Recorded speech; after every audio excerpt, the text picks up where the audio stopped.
How's it going, everybody? Well, as you see in front of me, I'm back messing with the RRS Speed loader from rrsspeedloaders.com.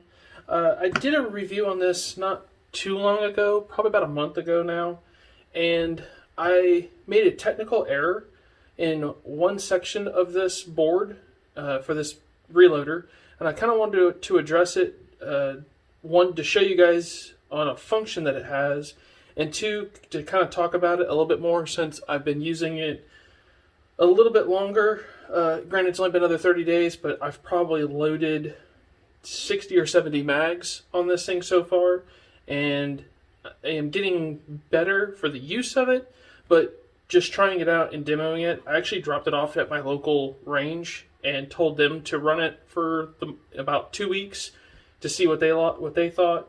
They ran some PMags in it, and I let them try it out.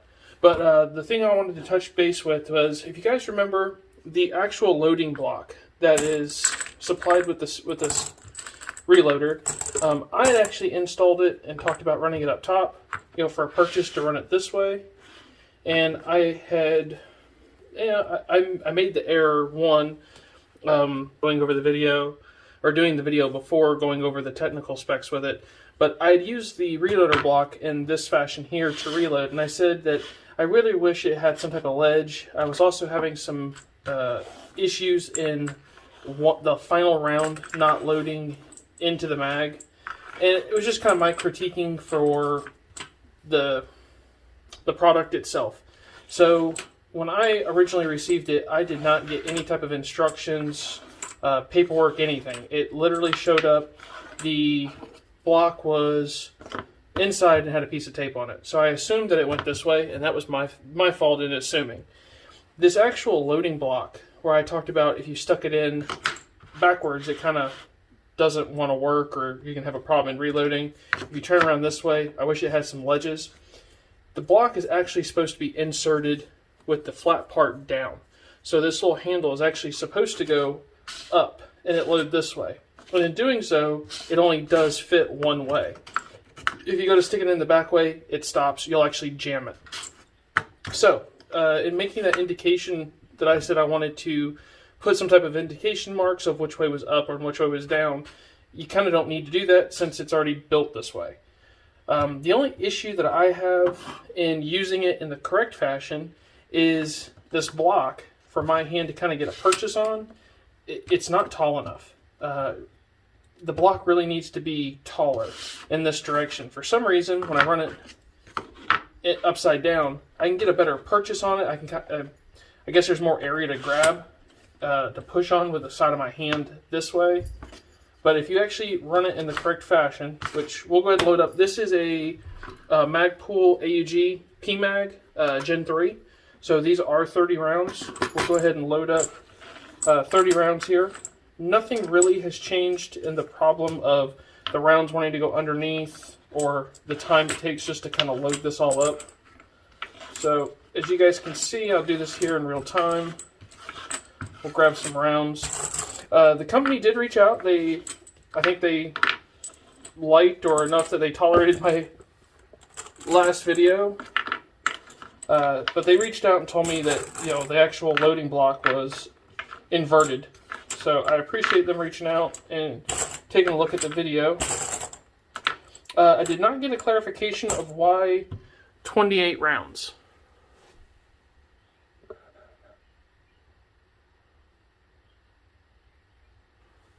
There we go.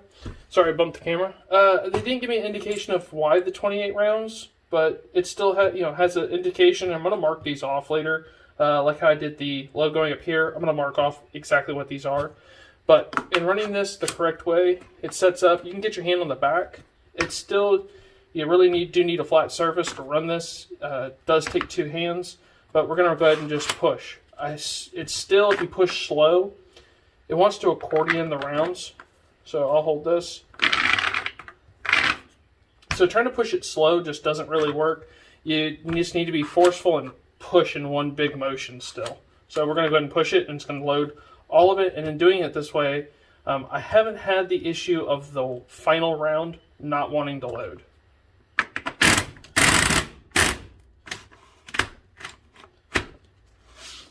So as you see, I did take it did take 2 pushes just to get that on there. It wanted to pop out. So there's that one. We'll go ahead and do another mag real quick. We'll grab some more rounds. The time it takes with this loader, the biggest issue is, as you can see, is actually just getting the rounds to line up.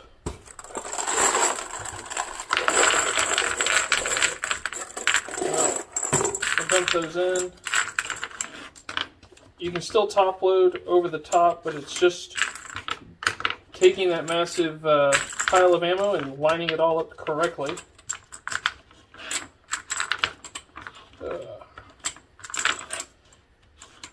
Let's see.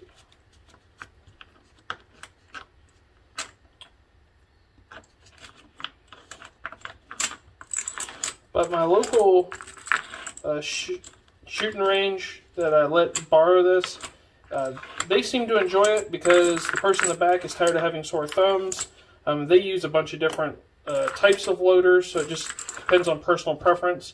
But I do know that they played with this for a while and put some use on it. One thing they did tell me that they had that I didn't was because I was actually counting out the rounds, dropping them in the pan. But if you have extra rounds because you're loading multiple mags, slipping this in, you kind of need to push them out your way to get this to slip in. So make sure that this isn't over full, because if you have a bunch of ammo, you can't get the block in. So that's kind of goes into my thing of, I would have thought this went in this way, because that was something I did off camera the first time. So we'll move a bunch of these rounds out.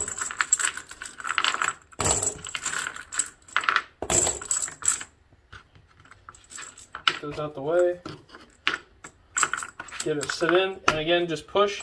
I did notice if I put my thumb up here, just the rear of my finger on the back, like this, it seemed to work easier. But if you try to pinch it and load it, there's just not enough purchase right here. So we're just going to pinch and use the back of the finger. Yeah.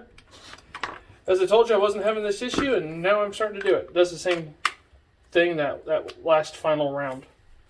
But we'll go ahead and we'll do the 42 round mag.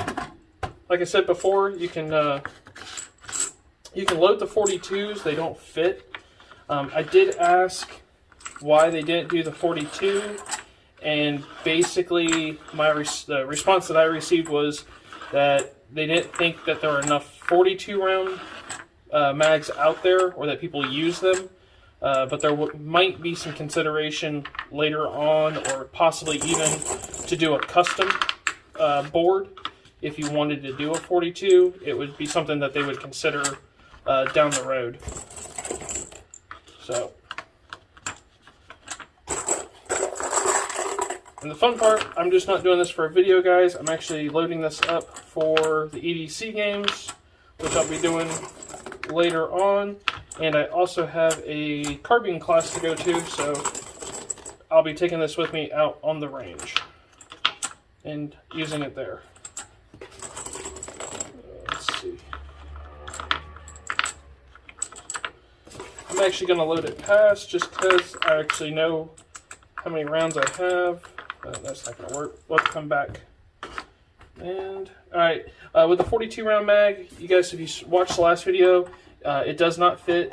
You have to kind of run it at an angle and make sure you hold it. Push it. And we'll get these last couple loaded up, and you can see how it works to do the 42. Yep, empty there. And it took them all. So that's it. That was kind of the update. I just wanted to make sure that I didn't steer you guys wrong, or if I do make a technical boo-boo, and assume that I give you guys the correct information. But the way it's supposed to work is the actual flat part is supposed to go down and then ride in that channel, and it works. It slides real well, but it also works in the upper position too. I don't know, maybe I might even maybe put like a doorknob here on this just to give a big purchase later to give for my hand, because if you guys know, I've got big hands, and gripping on things, I've got a little dexterity problems. So might do some modifications for myself later on. But so far, would I recommend the product? Would I go out and buy one? I don't do a whole ton of the recommendations. I kind of let you guys do that. On this particular board, if you're going to be loading up a ton of mags, yes, it works. It does make things a lot faster. You can rip through them, but is it a necessity? I don't think so. I think it's just something. It's a nice piece of gear to have. It's just an extra fun thing. Now, if I had to work at a range and load mags, all day long, oh, guaranteed, I'd want one of these types of board or one of the mechanical loaders. But if you're going to go to a range and you had to do more than about 5 mags real quick and get it loaded up, yeah, I'd buy one of these in a heartbeat. It makes it just a lot easier than trying to hand feed rounds. But if you're just a normal guy, going to do 1 or 2 mags, go to the range, do you need one? No. Do you want one? Yes. So that's kind of my take and my opinion on it. And I'm going to keep using it, and we'll touch back with this in 6 or 7 months. Or if it fails, does something, if I break it, do something stupid with it or not. But we'll check back and we'll see how it holds up later this year. So, guys, check it out. There you go. If you want to go over to it, remember it is rrsspeedloaders.com, and they have for AR platform, the AUG, and they've got a whole bunch of different kinds of colors, all for the AR, the Steyr one. If you contact them, I'm sure they can do some type of fancy color just like the AR loader. Alrighty, well, hope you guys enjoy the video. Have a good one.